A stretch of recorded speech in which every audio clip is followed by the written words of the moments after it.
अस्सलाम वालेकुम व्यूवर्स, उम्मीद है आप सब खैरियत से होंगे। इस वीडियो में हम बात करेंगे माइट की एज ए पास्ट पॉसिबिलिटी के ऊपर, यानी कि माजी के इम्कान के ऊपर हम बात करेंगे। और इसमें माइट के साथ हम हैव प्लस वर्ब की थर्ड फॉर्म इस्तेमाल करेंगे।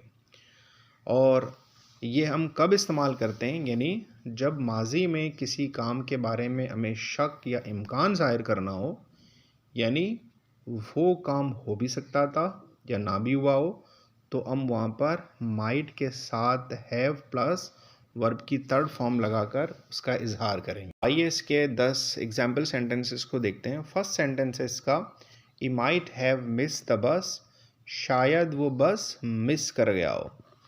सेकेंड सेंटेंस है, they might have forgotten the keys, शायद वो चाबियाँ भूल गए हों। थर्ड सेंटेंस है, she might have gone to the market, शायद वो मार्केट गई हो। फोर्थ सेंटेंस है, it might have rained last night, शायद रात को बारिश हुई थी।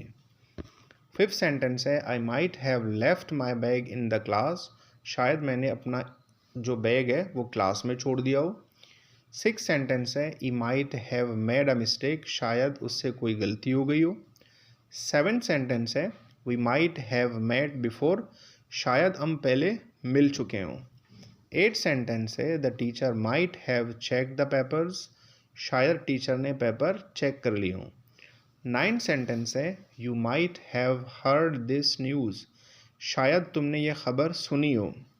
10वां सेंटेंस है, she might have been tired after work, शायद वो काम के बाद थक गई हो।